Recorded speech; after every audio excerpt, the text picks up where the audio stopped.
Welcome to వీపవర్ news bulletin లో ముందుగా headline. Chittoor జిల్లాలో నాటుసారా స్థావరాలపై మెరుపు దాడి. కుప్పం డీఎస్పీగా శ్రీనాథ్ బాధ్యతలు. పట్టపగలే కిడ్నాప్ యత్నం కలకలం. నాట్యంలో అత్యంత ప్రతిభ కనబర్చిన గోదావరి నివాసులు.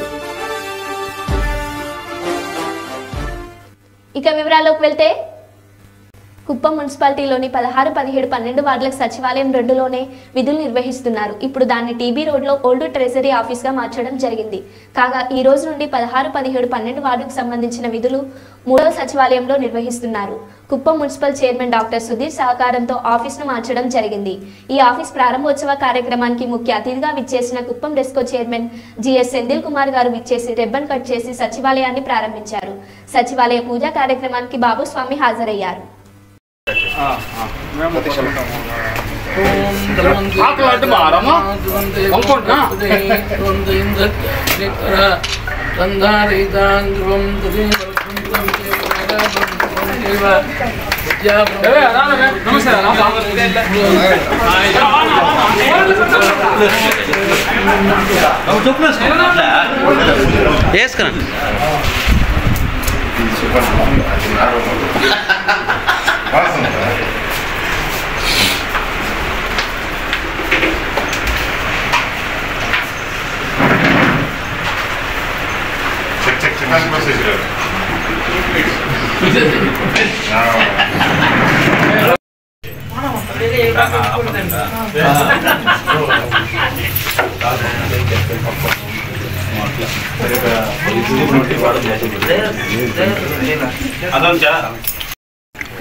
ములుగు జిల్లా కేంద్రంలోని గట్టమ్మ దేవాలయం వద్ద భక్తులకు ఏర్పాటు చేసిన వసతులను రాష్ట్ర మంత్రి వర్యులు సీతక్క పరిశీలించారు.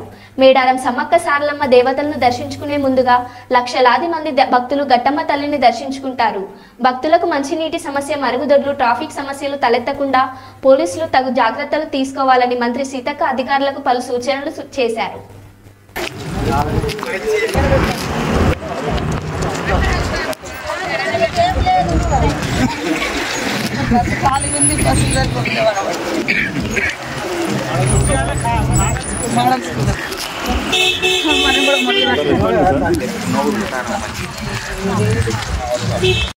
ఇబ్బంది లేదు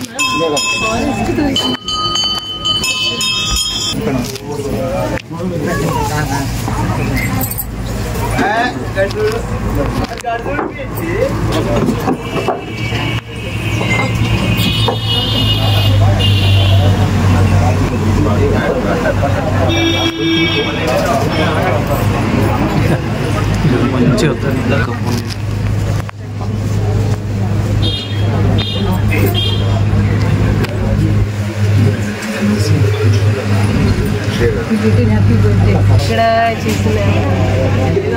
మేడారా ఉన్నారు కదా సార్, మేడం తర్వాత ఇక మళ్ళీ మిమ్మల్ని అడుగు మేడం, మేము మేడారం రాదు, మిమ్మల్ని అడుగునే అడుగు.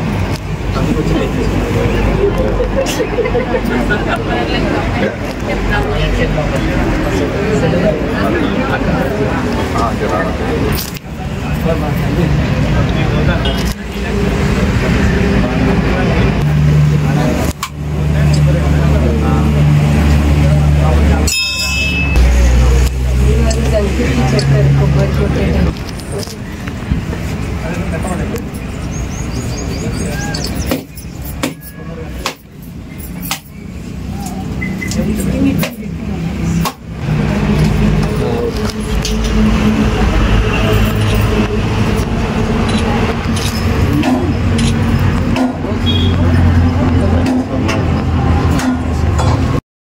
గత 30 సంవత్సరాలుగా ఆటో నడుపుకుంటూ జీవనం సాగిస్తూ కుటుంబ పోషణ చేసుకుంటున్న ఓబ్లేస్ అనే వ్యక్తిని నంద్యాల శివనాగిరెడ్డి భార్య చెప్పుతో కొట్టిందన్న అవమానంతో పురుగుల మందు తాగి ప్రభుత్వ హాస్పిటల్లో చికిత్స తీసుకుంటున్న ఆటో డ్రైవర్ ఓబ్లేస్. నీకు ఆయనకు తేడా ఏంటంటే నీకు డబ్బు అహంకారం బట్టి నువ్వు కొట్టావు. నువ్వు ఆడదాని అని చెప్పేసి మా ఇంట్లో కూడా మేము కూడా ఆడపిల్లలమే, మా అమ్మ కూడా ఆడదే. ఆ రెస్పెక్ట్ తో మా నాన్న నీకు రెస్పెక్ట్ ఇచ్చినాడు. కొట్టారంటే ఒక్క విషయం కాదు, నీకు డబ్బు ఉంటే నీ డబ్బు నీ ఇంట్లో చూపించుకో. సాధారణ ప్రజల మీద కాదు, ఏదైనా కూడా చెప్పుతూ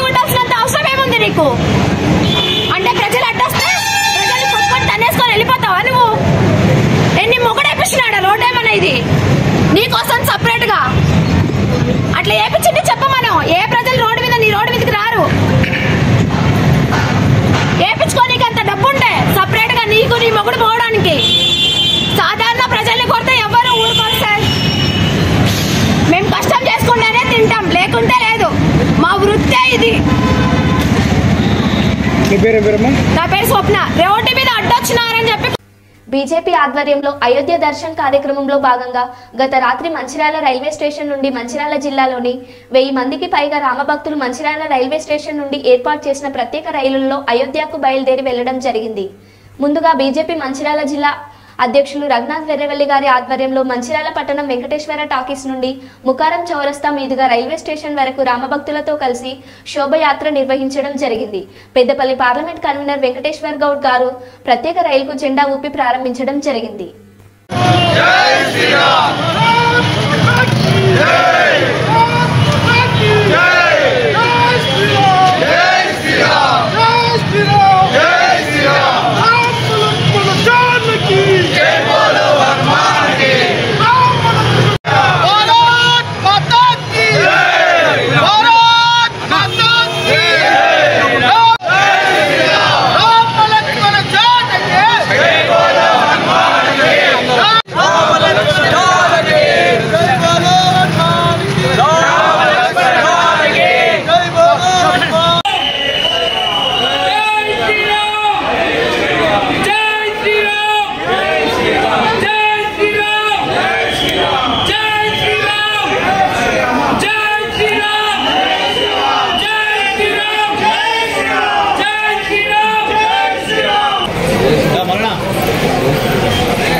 జనవరి 22వ తేదీన ప్రధానమంత్రి నరేంద్ర మోదీ గారి నాయకత్వంలో ఏదైతే దాదాపు 550 సంవత్సరాల నుంచి ఏదైతే సమస్య ఉండేనో ఆ సమస్యకు పరిష్కారం తీసుకొచ్చి ఎటువంటి ఇబ్బందులు ఏ వర్గానికి లేకుండా ఒక భవ్యమైన రామ మందిరాన్ని నిర్మించి దాంట్లో ప్రాణ ప్రతిష్ఠ కార్యక్రమం చేపట్టడం జరిగింది. ప్రతిపక్షాలు అంటుండే భారతీయ జనతా పార్టీకి రాముడు ఎలక్షన్లు వస్తేనే గుర్తుకొస్తుందని, కానీ నరేంద్ర మోదీ గారి నాయకత్వంలో ఎంత పెద్ద సమస్యనైనా పరిష్కరించవచ్చు అని ఇదొక మంచి ఉదాహరణ. నరేంద్ర మోదీ గారి నాయకత్వంలో ఒక భవ్యమైన రామ మందిరాన్ని నిర్మించడం జరిగింది. ఆ రామ మందిరంలో ఏదైతే శ్రీరామచంద్రుడిని దర్శించుకోవడానికి భక్తులకు ఎటువంటి ఇబ్బందులు లేకుండా ఇక్కడి నుంచి మంచిర్యాల నుంచి ఈరోజు ఒక స్పెషల్ ట్రైన్ ద్వారా భక్తులందరినీ కూడా అయోధ్యకు తీసుకెళ్లడం జరుగుతుంది. వాళ్ళకి కావాల్సిన ఏర్పాట్లన్నీ కూడా భారతీయ జనతా పార్టీ ఆధ్వర్యంలో చేయడం జరిగింది. రాబోయే రోజుల్లో ఇది ఒక రాముని గుడే కాదు, రాబోయే రోజుల్లో భారతదేశంలో రామరాజ్యాన్ని ఏర్పాటు చేసి తీరుతాము. మళ్ళొక్కసారి అందరికి కూడా హిందూ బంధువులందరికీ కూడా అయోధ్యలో రామ మందిరం ప్రాణ ప్రతిష్ఠ జరిగిన సందర్భంగా అందరికి కూడా శుభాకాంక్షలు. కర్నూలు ఎస్పీ ఆదేశాల మేరకు అదోని డీఎస్పీ గారి ఆధ్వర్యంలో కార్డన్ అండ్ సెర్చ్ డ్యూటీలో భాగంగా రాబడిన సమాచారం మేరకు అదోని 1 టౌన్ సిబ్బంది మరియు రూరల్ సిఐ వారి ఎస్ఐస్ మరియు వారి సిబ్బంది అందరూ కూడా రణమండల కొండలాలలో సారాయి బట్టీల స్థావరాలపై దాడులు నిర్వహించి సమాచారంపై అక్కడికి వెళ్లి దాదాపు 1000 లీటర్ల ఊటా సారాను ధ్వంసం చేసి సారాయి బట్టీలు పెట్టిన వారిపై కేసు నమోదు చేయడమైనది.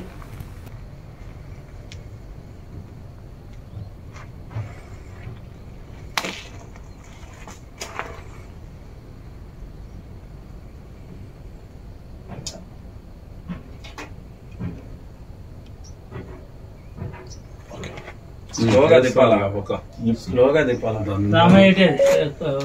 గొడ్డలు వాళ్ళ దగ్గర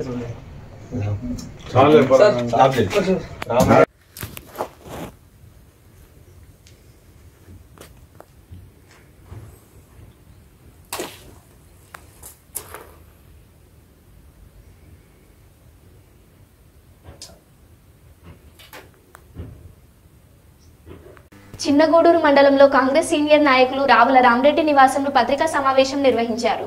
ఈ సందర్భంగా కాంగ్రెస్ పార్టీ మండల ప్రధాన కార్యదర్శి సుధగాని నగేష్ గౌడ్ మాట్లాడుతూ స్వలాభం కోసం మా నాయకుడైన రావుల రామరెడ్డిపై సోషల్ మీడియాలో అసత్య ప్రచారాలు చేయడం సరికాదని బీఆర్ఎస్ పార్టీని ఉద్దేశించి అన్నారు. రావుల రామరెడ్డి గారి నివాసంలో దొర్నకల్ నియోజకవర్గ ప్రభుత్వ విప్ రామచంద్ర నాయక్ గారి ఆదేశానుసారం సోషల్ మీడియాలో వచ్చినటువంటి కథనాలను అవాస్తవాన్ని చెప్పడానికి ఈరోజు పత్రికా మిత్రుల ద్వారా సమావేశం ఏర్పాటు చేయడం అనేది. మరి గతంలో అంటే 2014లో కూడా వారి రాజకీయ పత్రిక ముసుగులో ఉండి వారి రాజకీయ స్వార్థం కోసం బురద జల్లిన ప్రయత్నాలు కూడా గతంలో జరిగినాయి. మరి మళ్ళీ ఈ రోజు కూడా సోషల్ మీడియాల ద్వారా కొన్ని కథనాలను ప్రచురించి అవాస్తవంగా సోషల్ మీడియాలో పెట్టడం సరికాదని చెప్పడం కూడా ఈ తెలియజేయడం జరుగుతుంది. మా ఎమ్మెల్యే గారు ఒకటే చిన్నగూడూరులో ఉన్నటువంటి డబుల్ బెడ్రూమ్లను పేదవారికే అందేలా చేయాలని మరిపేడ మండలంలో విజయోత్సవ సభలో గాని మరి చిన్నగూడూరు గ్రామంలో కూడా చెప్పడం జరిగింది. ఎవరైతే లబ్ధిదారుల దగ్గర డబ్బులు వసూలు చేసిరో వారిపై చర్యలు కూడా చెప్పడం జరిగింది. అదేవిధంగా పేదవారికి ఇల్లు చెందేలాగా చూడాలని చెప్పి కూడా చెప్పడం జరిగింది. కానీ ఈ బీఆర్ఎస్ పార్టీలో ఉన్నటువంటి గతంలో మాజీ ఎమ్మెల్యే గారు మా పార్టీ కార్యకర్తలకే మా లీడర్లకే ఇవ్వాలని చెప్పుకున్నటువంటి ఎమ్మెల్యే గారు మరి వారి కూడా ఈ డబుల్ బెడ్రూమ్ లో వాటా ఉన్నదన్నటువంటిది లబ్ధిదారులు బాజాప్తు చెప్పడం జరిగింది. మరి 1,70,000లో ఎవరెవరు ఎంత వాటా చెందిందో మరి ఆ వారిని కూడా బయటికి తీసుకురావడం కూడా జరుగుతుంది. కానీ మా దగ్గరికి వచ్చినటువంటి లబ్ధిదారులు డబ్బులు తీసుకున్నటువంటి వ్యక్తులు మా గౌరవనీయులు రామరెడ్డి గారిని కలిసినందుకు కొంతమంది సోషల్ మీడియా ద్వారా ఏదో జరిగింది ఏదో పోతుందని అవాస్తపు రాతలు రాసి వారి పేరు ప్రతిష్టలను భంగం చేసి వారి రాజకీయ స్వలాభం కోసం చేయాలని చూస్తారని చెప్పి కూడా ఈ సందర్భంగా తెలియజేసి బీఆర్ఎస్ నాయకులే పెద్దల దగ్గరికి వచ్చి మేము చేసింది తప్పు వాస్తవమే, దీనికి ఎలాంటి పరిష్కారం చేస్తారో మీరే దీన్ని అందరి ద్వారా చేయాలని చెప్పి వారి గోడును ఇక్కడ వెల్లవించుకోవడం జరిగితే వారేమో తప్పుడు ప్రచారాలు తప్పుడు కథనాలను ప్రచురించి వారి స్వలాభం కోసం చూసుకోవడం ఎంతవరకు కరెక్ట్ అని చెప్పి పత్రికల ద్వారా తెలియడం జరుగుతుంది. మాకొకటే మా గ్రామంలో గతంలో మండలాన్ని కొట్లాడి తెచ్చుకున్నటువంటి విషయం మీ అందరికీ తెలిసిన విషయం. మరి ఈనాడు మండలాన్ని డెవలప్మెంట్ ఏ విధంగా చేసుకోవాలి, మరి గ్రామాభివృద్ధి ఏ విధంగా చేసుకోవాలనేటువంటి ఉద్దేశంలో పెద్దలు రామరెడ్డి గారు ఆలోచిస్తూ ఉంటే వారి స్వార్థాల కోసం ఇలాంటి కథనాలు రాయడం ఎంతవరకు సమంజసమో మరి పత్రికా మిత్రులు మీరే ఈ ప్రజలకు తెలియాల్సినటువంటి అవసరం ఉందని చెప్పి కూడా ఈ సందర్భంగా తెలియజేస్తున్నాం. ఎవరి దగ్గర లబ్ధిదారులు పేదవారు ఎవరైనా సరే ఉన్నా వారి దగ్గర ఏ ఒక్క రూపాయి తీసుకోకుండా వారికి ఇవ్వడం జరుగుతుంది తప్ప ఎమ్మెల్యే గారు ఒకటే చెప్పారు, ఎవరైతే పేదవారు ఉన్నారో వారికే డబుల్ బెడ్రూమ్లు ఇవ్వడం జరుగుతుంది, ఒక్క రూపాయి కానీ ఎవరి దగ్గర తీసుకోవడం జరగదు. మరి ఉచిత పంపిణీ విషయంలో కూడా ఎమ్మెల్యే గారు గతంలో కూడా చెప్పిండు, గ్రామాల్లో జరిగేటువంటి ఎవరికైనా ఇల్లు కట్టుకోవాలనుకుంటే వారు ఉచితాన్ని తీసుకొని కోరుకోవచ్చు, కానీ ఇసుకను బయటికి అంటే బయటి పట్టణాలకు గనక పంపిస్తే వాటిపై చర్య తీసుకోవడానికి గట్టి చర్య తీసుకోవాలని చెప్పడం కూడా జరిగింది. మన గ్రామంలో ఉన్నటువంటి వారు ఎవరైనా ఇల్లు కట్టుకుంటే ఎంఆర్ఓ గారి దగ్గర కానీ పోలీస్ డిపార్ట్మెంట్ వారి దగ్గర గానీ అందరినీ కలిసి నేను ఇల్లు కట్టుకుంటానా, నాకు ఇసుక కావాలని చెప్పి వారి దగ్గర పర్మిషన్ తీసుకొని ఇల్లు కట్టుకోండి. కానీ ఈ కట్టుకునే లబ్ధిదారుడు, ఇసుక దోలే యజమాని గాని ఇద్దరు ఒకటై వేరే మహబూబాద్ గాని, బంగ్లా గాని, తొర్రూరు గాని ఇంకెక్కడికైనా పంపించడం జరిగితే మాత్రం వారిపైన గాని ట్రాక్టర్ యజమాని పైన కూడా చర్య తీసుకోవాల్సి వస్తుందని చెప్పడం కూడా ఎమ్మెల్యే గారు చెప్పడం జరిగింది. కుప్పం మండలంలోని వేపూరు మిట్టపల్లి గ్రామంలో వైసీపీ నాయకుల ముఖ్య అనుచరులు సుమారు 25 కుటుంబాలు టీడీపీ తీర్థం పుచ్చుకున్నారు. ఈ సందర్భంగా కుప్పం తెలుగుదేశం పార్టీలో ఎమ్మెల్సీ కంచర్ల శ్రీకాంత్ పార్టీలో చేరిన వారికి కండువా కప్పి పార్టీలోకి సాధారణంగా ఆహ్వానించారు. రాబోయే ఎన్నికల్లో కుప్పంలో చంద్రబాబును 1,00,000 ఓట్ల మెజార్టీతో గెలిపించేందుకు ప్రతి ఒక్కరూ కృషి చేయాలని ఎమ్మెల్సీ కంచర్ల శ్రీకాంత్ సూచించారు.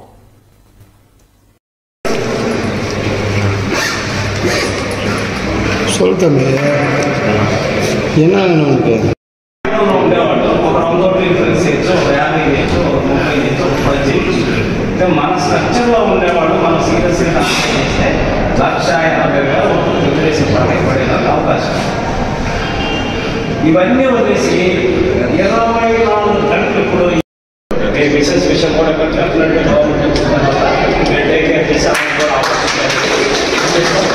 గ్రామ సమన్వయ కమిటీ మంజునాథ్ కింద అయింది. 5 ఎలక్షన్ నెక్స్ట్ ఇయర్ కాదు, ఇంతమంది 2 నెలల్లో ఉంది ఎలక్షన్. మీరు రేపటికల్లా గ్రామం అందరూ కూర్చొని గ్రామ సమన్వయ కమిటీ చేసుకొని దాన్ని బేస్ చేసుకొని గ్రామ వికాస పత్రాలను రెడీ అవ్వాలి. డాక్టర్ గారికి కూడా చెప్పారు, మీ ఎస్సీ కమ్యూనిటీ క్యాంపెయినింగ్ అంతా గ్యాప్స్ ఉన్నాయి, సర్దుబాటు చేసుకుంటే మీరు చెప్పండి సార్, వాళ్ళకి మీరు చెప్పలేదు ఎన్ని చెప్తుంటే మీరందరూ ఒకసారి కూర్చోండి, ఒకసారి మీ అందరూ కాలం ఒకసారి చంద్రబాబు నాయుడు కొట్టి చంద్రబాబు నాయుడు గారి కోసం అందరూ కలిసి పనిచేయడానికి ఒకటని నేను సిద్ధమని చెప్పాను. సీరియస్లీ, ఎందుకంటే ఆయన 52 రోజులు జైల్లో ఉండి ఆ భువనేశ్వరం అవమానించి ఈరోజు 174 నిమిషాలు చూస్తున్నాను కదా, ఉదయం నుంచి సాయంత్రం ఎన్ని మీటింగ్ చేస్తున్నాడు. ఉదయం ఒక చోట సెకండ్ కూడా గ్యాప్ లేకుండా. సో ఆయన మాట్లాడుతుంటే ఆయన కాన్సెన్స్లో మనం ఏం చేయాలి, ఆయన కోసం ఆయన కష్టాన్ని వినియోగించినట్టు మనం ఏ రకంగా అందుకోసం చూసుకుంటే ఆ బ్యాలెన్స్ చేసే బాధ్యత నేను తీసుకుంటాం చెప్తాను. పొరపాటు జరుగుతుంది నేను చూసుకుంటాను చెప్తాను. మనం కూడా తగ్గాల్సిన అవసరం ఉంది. 10 ఓట్లు కలగాలతో పెట్టి అనుకుంటా ఖచ్చితంగా జరగలేదు, ఎక్కడ జరగలేదు. కాబట్టి ఇప్పుడు ఉండే సిస్టమ్ కూడా అంతకుముందు ఎక్కడ ఉంది కాన్సెన్సీ. ఇప్పుడు అటువైపు తెలుగుదేశం చెందిన మెజారిటీగా అన్ని ప్రాంతాల్లో సో ఎవరైనా చోట వస్తూ ఉంటే ఖచ్చితంగా మనం అడ్జస్ట్ అయిపోయింది. చంద్రబాబు నాయుడు గారి కోసం ఆ మాత్రం కూడా త్యాగం చేయలేకపోతే కాకపోతే ఆయన మీ మీద మీకు ఆయన మీద నిజంగా ప్రేమ నేను చెప్తాను. నేను మళ్ళీ కూడా చెప్తాను సార్, పోసుకుంటాం సార్ అని చెప్తుంటాను సార్, ఏ ఓటమి చాలా చెప్తాను.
రమేష్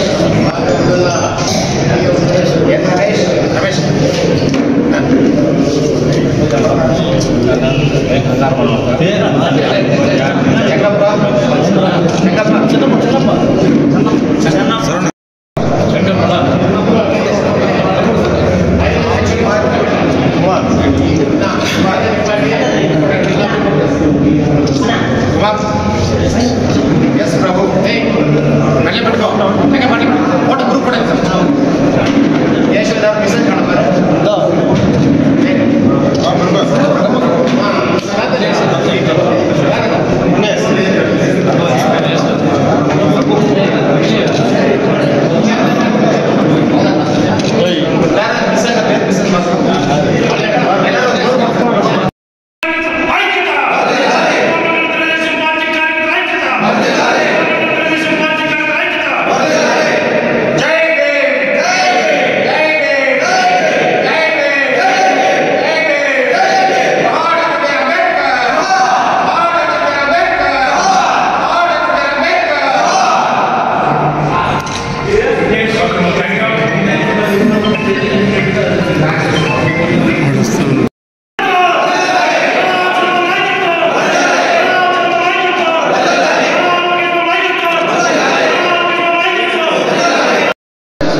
పంచాయతీ ఆవులన్న గ్రామంలోని ఎస్సీ కాలనీ నివాసులకి మేము వైఎస్ఆర్సీపీని వీడి తెలుగుదేశం పార్టీలకి చేరడం అయినది. 20 సంవత్సరాలుగా ఆ పార్టీ జెండా మోసి మీరు చేసింది ఏమీ లేకుండా మాకెందుకు చేయలేదు, మేము ఎందుకు ఓట్ చేయలేదా అని అడిగితే మీరేమి వేసినారని ఏమన్నా గ్యారెంటీ ఉందా అనేసి వాళ్ళు తిరగబడటంతో మేము చేసేది ఏమీ లేకుండా మా బాధలు ఎవరికి చెప్పుకోవాలని మాకు అర్థం కానప్పుడు మాకు సహోదరులైన కన్నన్ గారు, డాక్టర్ వెంకటేశ్వర గారు, మా మాజీ సర్పంచ్ మనోహర్ నంద్ గారు, మా ఎక్స్ ఎంపీటీసీ లీలా వెంకటేష్ గారు, పార్టీ క్యాడర్ మంజునాథ్ గారు, చల్పతన్ గారు, అల్లయ్యన్న గారు అందరూ వచ్చి మీకు మేమున్నాం, అందరూ రండి, మాకు ఓట్ చేయండి, ఈసారి ఖచ్చితంగా మన చంద్రబాబు నాయుడు గారిని 1,00,000 ఓట్ల మెజార్టీతో మనం గెలిపించుకుంటే మీకు మన ఊరికి ఏం చేయాలో మేము ఖచ్చితంగా చేస్తాము అని గట్టి నమ్మకంతో మాట ఇవ్వడంతో వారి మీద నమ్మకంతో తెలుగుదేశం పార్టీకి మా సొంత నిర్ణయంతో అభిమానంతో వచ్చి చేరడం. మైబాద్లో పట్టపగలే కిడ్నాప్ యత్నం కలకలం. ఇక వివరాల్లోకి వెళ్తే వైఎస్ఆర్ సెంటర్లో పిల్లలను స్కూల్ నుంచి ఊరికి తీసుకెళ్లే క్రమంలో తల్లి పిల్లలకు బట్టలు మార్చుతుండగా 7 సంవత్సరాల చిన్నారి మూతికి చెయ్యి అడ్డు పెట్టి కిడ్నాప్కు యత్నించిన అపరిచిత వ్యక్తి. స్థానికులు గమనించి కిడ్నాప్కు యత్నించిన వ్యక్తికి దేశశుద్ధి చేశారు. సమాచారం తెలుసుకుని సంఘటన స్థలానికి పోలీసులు చేరుకుని వ్యక్తిని అదుపులోకి తీసుకుని సోదా చేయగా ప్యాంట్ జేబులో ఓ కత్తి స్వాధీనం చేసుకుని పోలీస్ స్టేషన్ తరలించారు.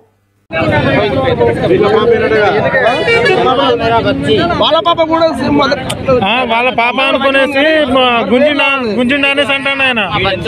ఇందులో మాట్లాడుతున్నారు వీళ్ళ పిల్లలు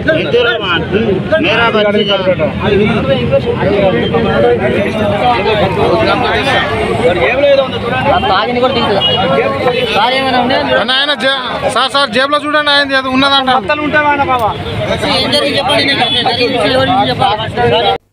చిత్తూరు జిల్లా కుప్పంలో ఇంతకు మునుపు భీమవరం డీఎస్పీగా పనిచేసిన శ్రీనాథ్ సార్వత్రిక ఎన్నికల బదిలీల ప్రక్రియలో భాగంగా శ్రీనాథ్ కుప్పం డీఎస్పీ బాధ్యతలు చేపట్టారు. ఈ సందర్భంగా శ్రీనాథ్ కు పోలీస్ సిబ్బంది, Kuppam RESCO chairman Sendhil Kumar, municipal chairman doctor Sudheer, కౌన్సిలర్లు తదితరులు పుష్పగుచ్చాలు అందజేసి ఘనస్వాగతం పలికారు. అనంతరం ఆయన మీడియాతో మాట్లాడారు. కుప్పం నియోజకవర్గంలో శాంతి భద్రతల పరిరక్షణే ధ్యేయంగా కృషి చేస్తామని తెలిపారు. అసాంఘిక కార్యకలాపాలకు పాల్పడితే ఉపేక్షించేది లేదని హెచ్చరించారు.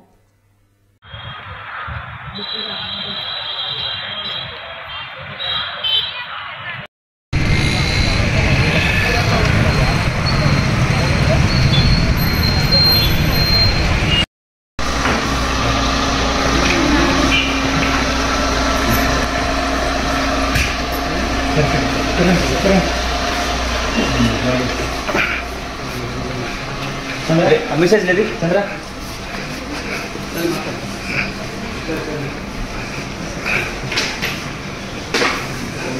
మేనకమ్మా రెండు చీరలు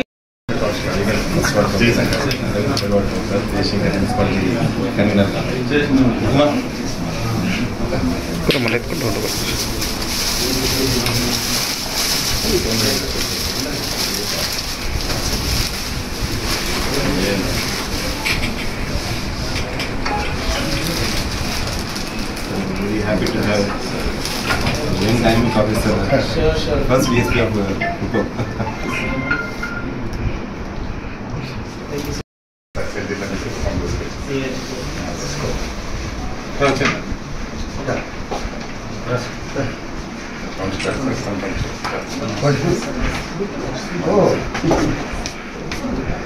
ఓకే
సార్. అందరికీ నమస్కారం. ఈరోజు కుప్పం సబ్ డివిజన్ డిఎస్పీగా నేను ఇవాళ చార్జ్ తీసుకుంటున్నాను. నా పేరు బండారు శ్రీనాథ్. నేను భీమవరం సబ్ డివిజన్ నుంచి ట్రాన్స్ఫర్ అయ్యి ఇక్కడికి రిపోర్ట్ చేసుకున్నాను. కుప్పం సబ్ డివిజన్కి వచ్చేసరికి కొత్త సబ్ డివిజన్ అనమాట. ఇప్పటివరకు మనకు డిఎస్పీ ఇక్కడ ఫుల్ ఫ్లెజ్ డిఎస్పీగా ఇప్పుడు ఎవరు లేరు. పర్మనెంట్ డిఎస్పీ గారు ఇక్కడ ఇన్ఛార్జ్గా రన్ చేస్తుండేవారు. సో ఇక్కడ మొత్తం ఒక 4 పోలీస్ స్టేషన్స్ ఉంటాయి. కుప్పం అర్బన్ పిఎస్, మళ్ళీ Ramakuppam, Rallabadaguru and Gudupalli. So election point of వ్యూలోను, ఆ తర్వాత క్రైమ్ రివ్యూలోను, లా అండ్ ఆర్డర్ సిచ్యువేషన్స్లోను మెయింటెనెన్స్ ఆఫ్ పీస్ అనేది మెయిన్ క్రైటీరియాగా తీసుకొని అండ్ క్రైమ్ అగేన్స్ట్ ఉమెన్ కూడా ఫోకస్ చేసుకొని రన్ అవుతుంటుంది. సో మా సుపీరియర్ ఆఫీసర్స్ ఇచ్చిన ఇన్స్ట్రక్షన్స్ మేరకు and forthcoming elections point of వ్యూలో అన్ని polling stations, critical polling stations కొద్దిగా ఐడెంటిఫై చేస్తూ బ్రిస్క్గా మూవ్మెంట్ చూస్తూ మా దగ్గర ఉన్న ఎస్ఏలు సిఎల్ కానీ గైడెన్స్ ప్లస్ సూపర్విజన్ ఇస్తూ రన్ చేస్తుంటాము. సో మెయిన్ ఫోకస్ అనేది అప్కమింగ్ ఎలక్షన్స్లో maintenance of law and order situations పైన ఫోకస్ చేస్తూ తగిన ఆదేశాలు, చర్యలు అనేది తీసుకుంటాం. ఎప్పటికప్పుడు ప్రెస్ అండ్ మీడియా వాళ్ళతో కూడా టచ్లో ఉంటాము. Will have good policing and friendly policing oriented. Thank you. మరో బులెటిన్లో మళ్ళీ కలుద్దాం. Stay tuned.